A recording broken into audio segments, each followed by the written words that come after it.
साई और सुब्बुलक्ष्मी ये दो बहनें हैं। ये 1950 और 60 के दशक में भारतीय सिनेमा की सर्वश्रेष्ठ दक्षिण भारतीय जुड़वा नृत्य जोड़ी थी। और दोस्तों उनकी गति, सटीकता, लचीलापन, पैरों की उछल कूद और सबसे बढ़कर एक दूसरे के साथ तालमेल बिठाकर नृत्य करने की उनकी क्षमता बेजोड़ थी। दुर्भाग्य से आज इन्हें कुछ फिल्म शास्त्रीय नृत्य प्रेमियों के अलावा शायद ही इनको कोई जानता हो। इनका एक गाना आया था, अगर आपको याद हो, अपलम चपलम वाला, जो काफ़ी प्रसिद्ध हुआ था और दोस्तों काफ़ी चला भी था। ये वही दो बहनें हैं उस डांस की, उस गाने की, जिसमें इन्होंने खूब सारा बहुत ही अच्छा नृत्य किया है। और दोस्तों दक्षिण भारतीय सिनेमा के शुरुआती दौर में नृत्य और संगीत पर एक सम्मेलन उन्हें शामिल करना एक आश्चर्यजनक बात थी।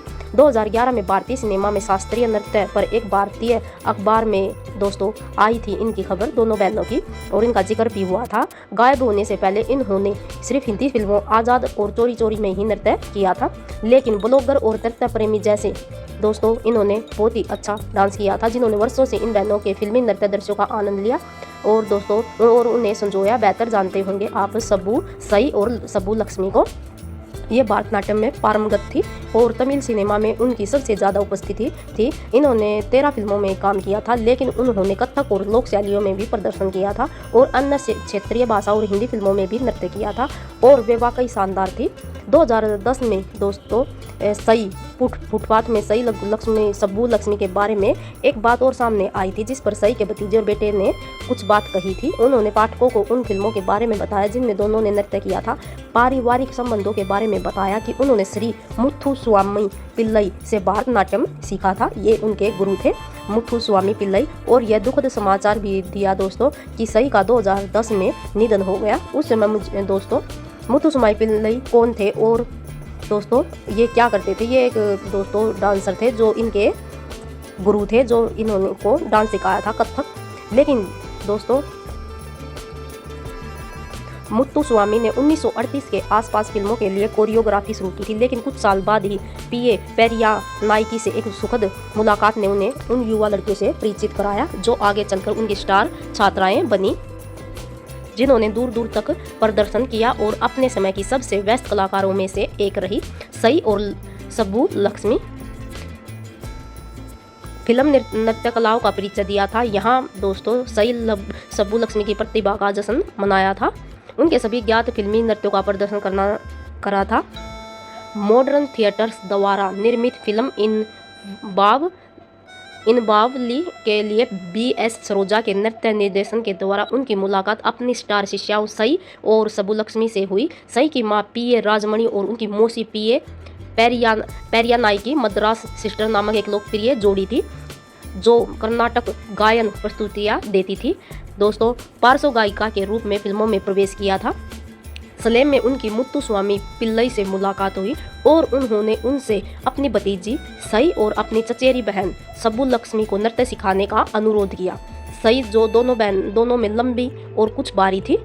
दोस्तों जो सई थी वो सुब्बुलक्ष्मी से थोड़ी बड़ी थी, लंबी थी और कुछ बारी थी। वास्तव में सुब्बुलक्ष्मी से 3 साल छोटी थी। सई सुब्बुलक्ष्मी से 3 साल छोटी थी और लगभग 5 साल की उम्र में नृत्य शुरू किया था। इनकी उम्र में 3 साल का फासला था, जो अब 50 की ओर बढ़ रही है। फिर भी उनके कदमों में स्फूर्ति थी। उनका एक बड़ा संयुक्त परिवार था, जहाँ नृत्य शिक्षक का स्वागत एक और सदस्य की तरह किया जाता था। दोस्तों सुब्बुलक्ष्मी और दोस्तों बहुत ही अच्छा डांस करती थी। उसके बाद हमारा लगभग 2 साल तक वे मद्रास आते जाते रहे। ज़्यादा समय कट्टलम में और मद्रास के बाहर अपनी फिल्मों के कामों में बिताते रहे, लेकिन जब भी वे शहर में होते उनकी पढ़ाई फिर से शुरू हो जाती थी। यह प्रतिभाशाली किशोर मुथुस्वामी पिल्लई की कठिन नृत्य कला का बेहतरीन ढंग से अनुवाद कर सकते हैं। दोस्तों लड़कियां भले ही बहुत सुंदर न हो, फिर भी एक आकर्षण मीन रखती थी जो एक स्वाभाविक मुस्कान से जगमगाती थी। उनकी तेज चालू बावनी नृत्य और घड़ी जैसी सटीकता ने उन्हें पंबरा घूमती हुई लट्टू बहने की उपाधि दिलाई। मुथुस्वामी पिल्लई मंच पर और पहले पर्दे पर अपने कार्यक्रमों के साथ पहले से ही ज़्यादा व्यस्त हो गए। मलाई कल्लन और रथ कन्नीर जैसी हिट फिल्मों के बाद कई भाषाओं में फिल्मों के काम की बाढ़ आ गई। और अजीब बात यह थी क्योंकि नृत्य शिक्षक अपना पूरा समय सिर्फ 2 शिष्यों को पढ़ाने में बिताते थे। लगभग 7 से 9 वर्षों की अवधि में मुथुस्वामी पिल्लई ने यही उनको बहुत ही अच्छा कथक डांस सिखाया। सई और सुब्बुलक्ष्मी ने मुत्तुस्वामी के साथ अपने प्रशिक्षण को याद करते हुए कहा था, एक बार हमारा अरंगेट्रम 14 सितंबर 1953 को RR सभा हॉल में हुआ था और इसकी अध्यक्षता राजा सर M.A. मुथरैया चटियार विधायक ने की थी। सई और दोस्तों सुब्बुलक्ष्मी ने यह भी बताया कि उन्हें अपने संगीत कार्यक्रमों के लिए अलग से भुगतान करते थे और उनके पास फिल्मों में काम भी थे। हमें सिखाने के बाद उनके पास ज़्यादा समय नहीं बचता था। सुबह में 10 घंटे और शाम को 3-4 घंटे हमें मुश्किल से 5 मिनट आराम करने को दिया जाता था। हमें बैठने की इजाज़त नहीं थी। पूरे रास्ते लगातार अभ्यास और रिहर्सल चलती रहती थी। हमारी दादी इस बात पर खास ध्यान रखती थी हम दूसरे नर्तकों द्वारा आमतौर पर प्रस्तुत की जाने वाली प्रस्तुतियाँ न पेश करें। इसलिए जब हम सपेरे का नृत्य करना चाहते थे तो संगीत निर्देशक जी रामनाथन बोल लिखकर उसे संगीतबद्ध करते थे। यह कुछ इस तरह होता था, करैया बिद्दू कट्टा अथिल करुणागम कुडी इरका। सुब्बुलक्ष्मी को P.A. पैरी या नायिका के बहन और बेटी के रूप में नहीं दोस्तों, जैसा कि सई के रिश्तेदारों ने ब्लॉग में बताया, यह बात बताई भी थी, बल्कि P.A. पैरी नायकी की भतीजी और चचेरी बहन के रूप में प्रस्तुत किया गया है। वे कम से कम करीबी रिश्तेदार तो थी और वे सगी बहनें नहीं थी। सई और सुब्बुलक्ष्मी के सभी फिल्मी नृत्यों को देखने के बाद दोस्तों यह तो स्पष्ट होता है कि जो चीज़ उन्हें अद्वितीय बनाती थी वह थी उनकी गति और सटीकता, कठिन संयोजन में उनकी निपुणता, बैठी हुई मुद्राओं, मंडी अदा, बस और घुटने के बल चलने में उनकी सहज गति, उनका लचीलापन और गहरी बैकबैंड और उनकी बिजली की गति से घूमने की क्षमता, जिसने उन्हें पंबरा दोस्तों घूमता हुआ शीर्ष या घूमता हुआ लट्टू का नाम दिया।